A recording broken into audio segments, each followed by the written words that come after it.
system stimulated, then you cure it yourself. So you're encouraging the body to take over? Mm-hmm. No, we do not, as of today, have a technology that can stimulate the immune system to the degree that it needs to be stimulated. We're working on that, but we don't have the technology today. Theoretically, yes. Has it been done in the past? Yes. How is it done? It's done by changing the membrane potential between the inside and the outside of a cell. If you're in perfect health, that membrane potential is a specific voltage. In this case, it's minus 70 millivolts. If you have a cell that's a cancer cell, that voltage drops down to minus 10 millivolts.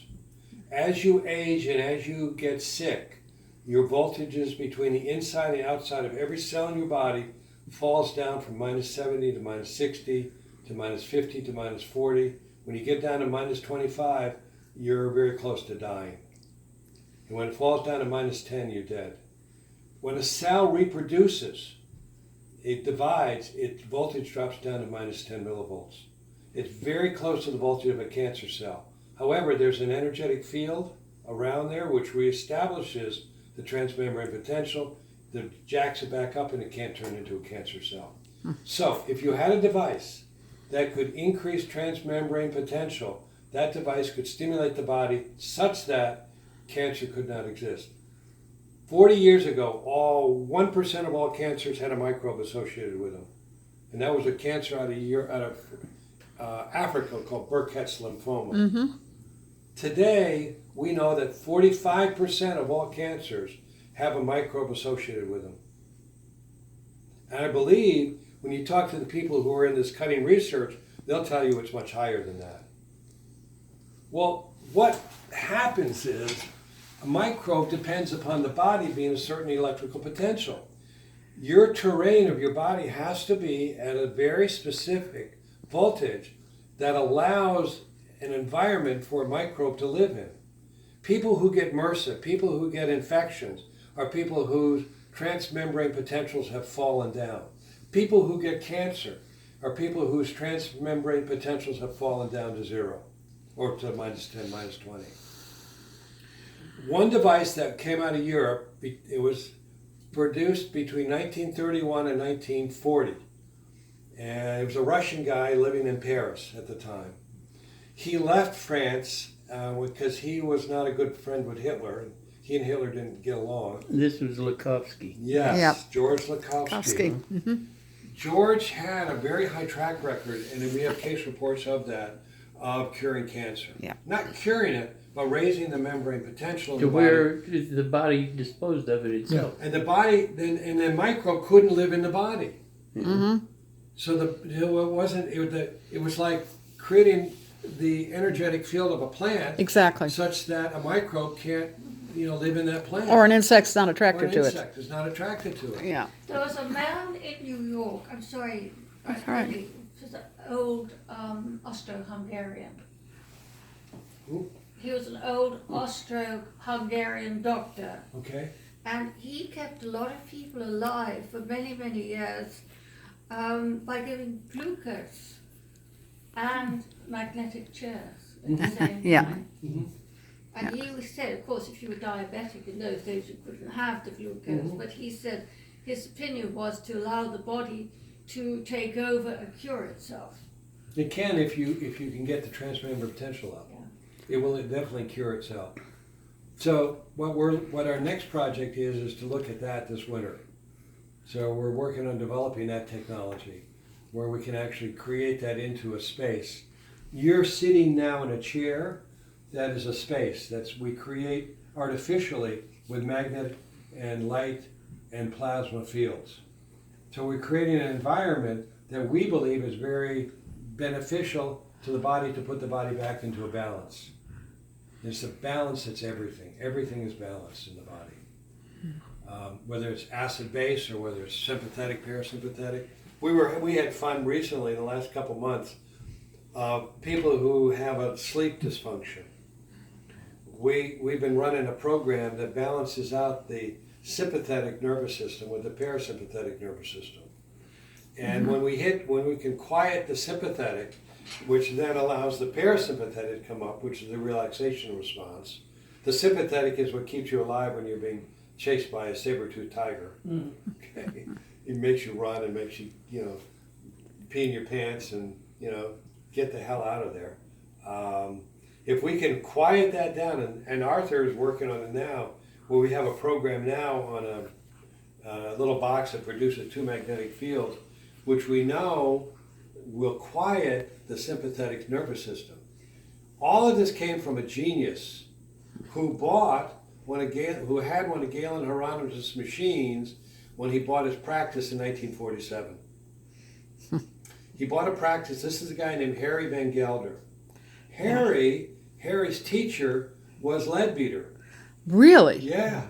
Wow. He was an orphan, and Wrote Leadbeater was occult chemistry. Leadbetter, That's yes. the guy. Well, she. Okay, now the Wasn't guy that who he? figured out the frequencies that we're using here, that we found so successful, was a guy named Harry Van Gelder. Yep. And Harry Van Gelder is the one who developed, he bought a practice in Vancouver in 1947, Vancouver, Canada. In that practice was a device that Galen Hieronymus had built. Yeah. And it was that device that generated the frequency patterns that he used in his practice that developed this technology. So we laugh in the sense that here, Galen, who lived up here, who had built a device that got Harry giving the right frequencies, we've come full circle. We're bringing this back into this area. Was that his anapathic? The what? Galen's anapathic, the one that did the whole spectrum? It had a prism in it? And Oh, no, that was his patent, you mean, his 1947 patent. That was how we okay. separated out That's what he applied. Yeah, that was his It wasn't alloptic energy stuff. Yeah, what do you know about silica? Wait. Before you go So- there, I want to Yeah. just, because I'm trying to get something for this article. Oh, cool, let's keep going. Well, yeah, let's keep going, okay? Can you just describe what this is? Because I'm having such a wonderful effect from it. So let's just film this, because this is another new technology. Once we realized that Harry Van Gelder's frequencies worked, we had to develop a delivery system that would be economical and could be portable. So we went back to the drawing boards and put together a circuit that has a CPU chip and runs 7 inductor coils. These are magnetic inductor coils. So in the back here, there's 7 coils that are running out, and each coil is running a very specific frequency. The frequencies we generate are generated from an oscillator, which is running at a very high but very specific frequency. So what we're putting out is accurate to a tenth of a hertz, actually to a tenth of a hertz. So if we say this frequency is 970 hertz, we know it's good to 970.05 hertz. So we set up a CPU here, and we have a programmable chip. So we can program all these magnets to run. It runs in a series of 7 magnets run for a period of time, each magnet running a separate frequency. Then we can program up to 500 sequential lines of frequency. Wow. So we can have a frequency for inflammation, a frequency for a specific nucleus of the brain, a frequency for a specific tissue of the body. Let's say we're dealing with the colon. So we have a frequency pattern. This is Van Gelder's frequencies. And these have been tested out by hundreds of physicians in the United States who have gotten and picked up this technology through a very, very interesting lady named Carol McMakin. And Carol's the one who studied for a brief period of time with Harry and brought these frequencies out. So we could take your intestine, let's say you have ulcerative colitis or Crohn's, or you have a leaky gut, something that's not functional. We know that each section, ascending, transverse, descending, sigmoid, colon, anus, each one has a specific resonant that tissue vibrates at. That resonance is a frequency, and the frequency is between 1 and 500, well, 1 in 1,000 cycles a second. We can program each one of these magnets to resonate at that frequency to communicate with that organ. We get the organ stimulated. At the same time, we put a frequency that reduces inflammation, or reduces scarring, or reduces calcification, or reduces some condition of the body. So we program a frequency for a tissue and a frequency for a condition. And we have those specific frequencies that run a magnetic field out this side. So the field strength that's coming out of here is a very, very weak relative to, let's say, a nuclear magnetic resonance scanner. A scanner would put out, we call them like a Tesla in free. This puts out 1/10,000th that amount of energy. But it's very specific. It vibrates at a very specific level. And it's the frequency vibration that interacts with the tissues. So, And this, by its repetitive yeah, process, and we take the cycle. it embeds that frequency. Well, it causes those tissues to resonate. Uh-huh. In the world of molecular messaging, when a molecule like a drug or a pharmaceutical touches a receptor on a membrane, it causes that receptor to vibrate, to change. Uh-huh. If I, instead of using a molecule, we use a frequency which causes the same resonance of that receptor, now the body doesn't know the difference between the molecule or the frequency field. All they know is that that receptor now is vibrating, sending a signal into the cell to do a specific function. Mm-hmm. The value of this is when we turn the frequency off, it stops. There's no collateral damage. With a molecule, when we can't turn a molecule off, it's in the body. Yep. So if you accidentally take cyanide, you're a goner. We can't reverse the cyanide poisoning because it hooks on the receptor so tightly. Yeah, So but that's how you could broadcast the frequency and get the effect of the cyanide without the cyanide and turn it off.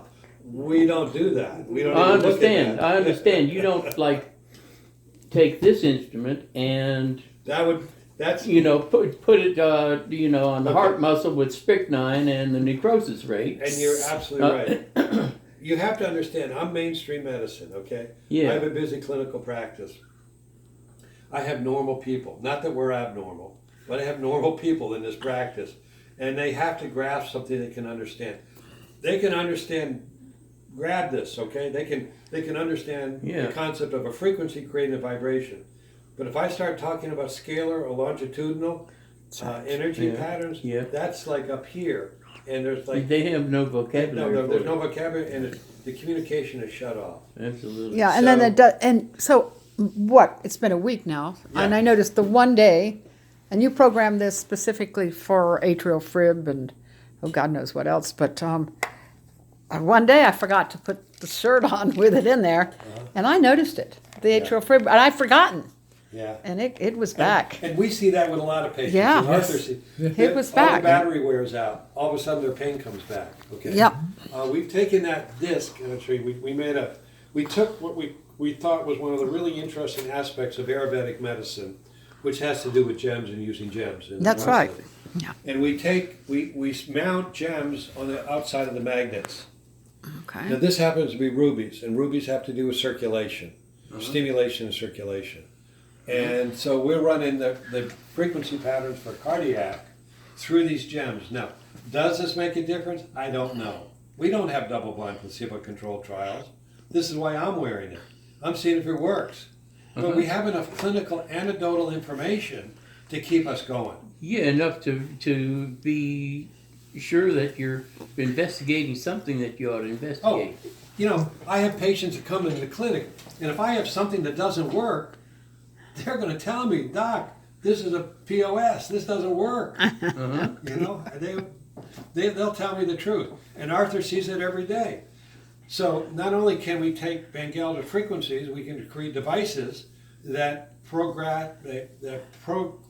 broadcast these frequencies into the body, and then we can, from our patient feedback, we can see whether it works or it doesn't work. Mm-hmm. Arthur can tell you story after story of pretty amazing results we're getting with just using specific frequencies, using basically what Van Gelder had figured out 50, 60 years ago. So first of all, congratulations, because when I first met you, I think this was your dream. It was. This clinic was your dream. Yeah. Having these devices, having people it's congratulations. You persevered. You went through quite a bit to get here, and yay, congratulations. So this is the future of medicine. This is the future of healing. And so given this article is about new technologies, old new technologies, I would say, how many clinics like this are there right now in the world? Only one that I know of. right that do sitting what here. we're doing, yeah. But what we've tried to do is we've built some rather complex software that allows somebody to program frequencies and put these into electromagnetic devices. Okay. The software is free. We give it away.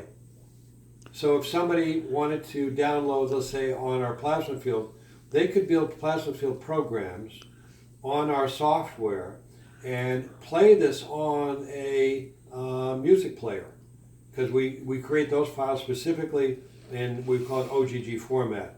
But if we're going to use that disk, what we have to do right now is that disk we have is the only one that accepts the software. In the future, what we want to do is to take a company that will make those circuits really cheaply, so a kid in South Africa can download the software for free, can play it on that frequency, and use it to see what bioeffects he can have. Yeah. So we're trying to turn the world into a clinical testing site. And they call it crowdsourcing research. Yeah. And that's where we're going to make great discoveries. It's interesting. No kidding. Yeah. And we're watching a new television show called Wisdom of the Crowd. Yes. And that's, yeah. Yes. And that's what we're really headed for, okay? Yeah. So we're just at that one stage. We got the software done. We know these programs work. And we're just in the process of allowing this to get developed. We would love to have other clinics use this technology. We'll share this technology freely with other clinics, because we know It's going to that make you we want better. this technology to continue after we die. Yeah. I don't want, as a lot of the great inventions in the past, when the inventor died, Yeah. the That was it. technology got buried. Yeah. And we don't want that. Yeah. Can I ask one question? She has this, disc, right, Yeah, for her heart. yeah. Can it also be programmed for something else? Oh, yeah, that's, We Same found- time? well, that's just what he She said. has a bladder problem. Yeah. Yes. Can it also be programmed for the bladder? Yes. He did. Like Oh, you interstitial have. cystitis, or Yeah. you have a bladder that leaks through you sneeze, so you have weak bladder muscles, or you have a kidney stone. Yeah. Yes. Yeah, that's what he said. What was it, seven No, different? Originally, I thought it was just for your heart. Oh, yeah. Yeah. He went through it and questioning me in the clinic. We came up with, well, this would help, and that would help, and that would help. And Yeah. No, So- it's really important though. If someone's going to use it, the effectiveness of that device is directly related to the degree of toxicity of the body. Mm-hmm. The more toxic the body is, the less the response to frequency. yeah. And again, this is true with acupuncture. This is true with massage. The better the energetic modalities that are used today are most functional, work the best in people who are have the least pathology. But this still will work with someone who has, let's say, here's an example we see in orthopedics all the time. Let's say you have a knee and you have no cartilage left in that knee. So bone is rubbing on bone. That's the time we would do a knee replacement. This technology is not developed to the extent that we can keep you from having your knee replacement. But if you have a knee injury, an acute injury, and you have, let's say, a piece of cartilage that's been damaged, or you have a ligament that's been partially torn, this will speed up the process. If you have a fractured bone, we've proven this in over 50 cases now, we can heal the fracture 35%, 30% to 40% faster. If you have a fracture that has what's called a non-union that doesn't heal, we can take that fracture and heal that fracture. But this doesn't make a bad doctor good. It makes a good doctor better. That's our motto. You still have to practice good medicine. You still have to know what you're doing. But we're trying to simplify this so everybody can use this on the planet. It's very interesting because we had someone wrote and said, oh, I think it was in Nevada, that they were having this huge insect, and could we please do a radionics program for it? And we did, and it was with this instrument, and put their farm maps, got up, wrote down everything, and no results. And I'm really convinced that it's not worth working with people that don't have biologically active soils, unless they've gotten. That's the first step in our table, in our quantum ag system, is coming through his biochemical sequence is to developing biologically active soils, and then having the biodynamic resonances come in Then when we come with the radionic instruments, it takes. I It's totally just agree with you. exactly what you were saying about the health. Exactly the same. You have the same thing in medicine, because Exactly. the bioterrain is the same as your soil. Yes. And if you don't have a healthy diet, if you eat gluten that causes fractures in the cell membranes of your gut, then you don't absorb things. You just lose them, or you get things going into your bloodstream that the body recognizes as an invader, and it attacks it, which is autoimmune disease. Mm-hmm. All autoimmune disease comes from the gut. So unless you have people who are willing to take the time to change their diet, to change their lifestyle, Yeah. the likelihood of getting any lasting Exactly. results is minimal. Well, in the instrument this one, Yes. the Quantum Ag instrument, one of the things that we incorporated, which Malcolm Ray had done, which was as an interrupter, which sometimes he refers to it as the hammer effect. So now this instrument has that in there. Cool. Do you want to explain, Hugh, what that interrupter hammer effect does? Basically, every time you do something, it's a new incident. And the thing that got me onto this was chaos theory. And chaos theory basically says that a microscopic change at a point can affect large-scale changes in the medium, and that organization arises out of chaos at boundaries. So you've got to take, here's the event that's going to make this happen, and it's infinitesimal. But if you've got a lot of those events, if you keep blinking on and off, and you've got a lot of those events, then you are just so much more likely to have the change, the large-scale change that you're aiming for. That's like So- this so device you- here. It's like a It's not a velvet hammer. continuous. Yeah, Yeah. it's sort of like that. And so with an interrupter that turns it on and off like dozens and dozens of times per second, then you're looking at having that many separate treatments. And each one of those treatments is an event. And if you just turn it on once, it's only one event.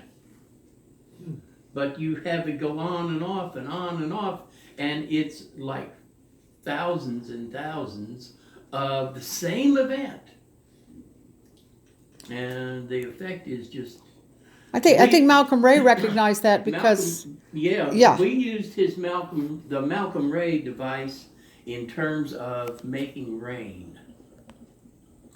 And you can really see in the atmosphere, you can see the changes, especially if you've got an observation point that you can see the horizon all the way around.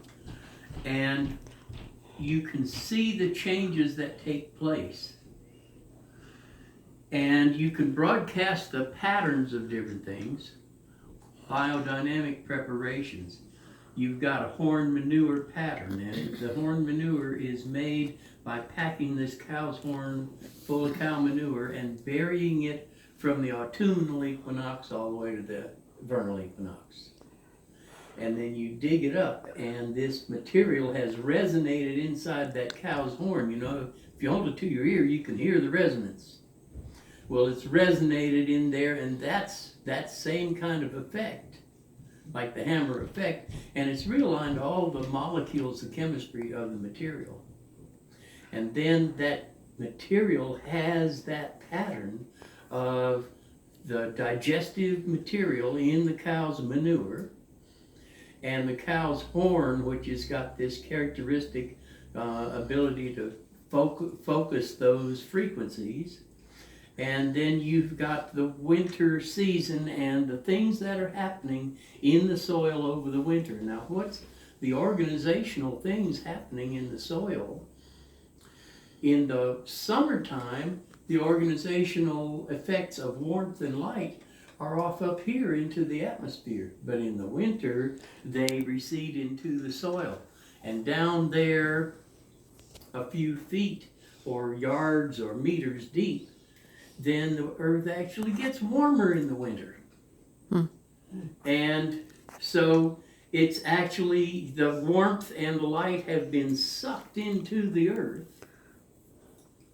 and they're working together with the chemistry and the living organisms in the soil. Here's the corollary to Okay, that. so let's. Yeah. What you said was very well stated and extremely true. Well, we have found that it's really critical, starting with the earthing pads.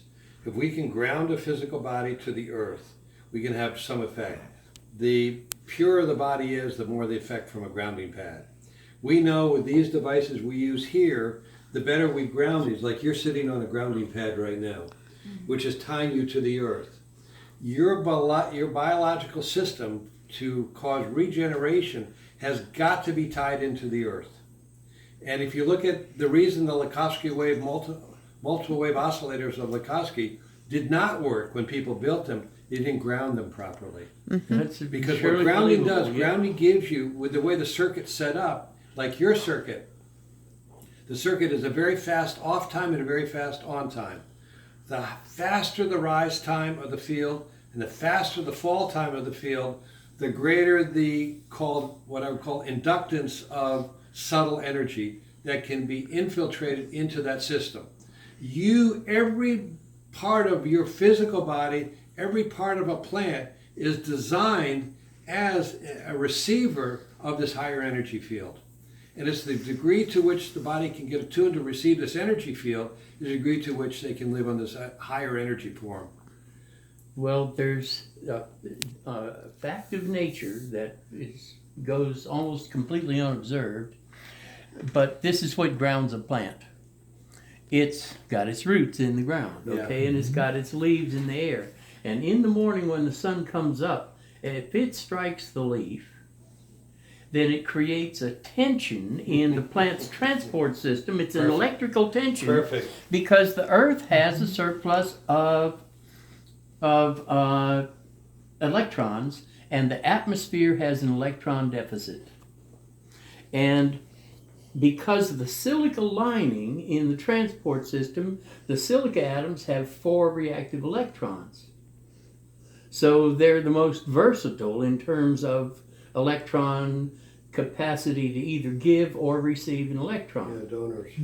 But boron reacts with the silica in the transport system, and it only has 3 reactive electrons, and it leaves 1 of silica's electrons unreacted.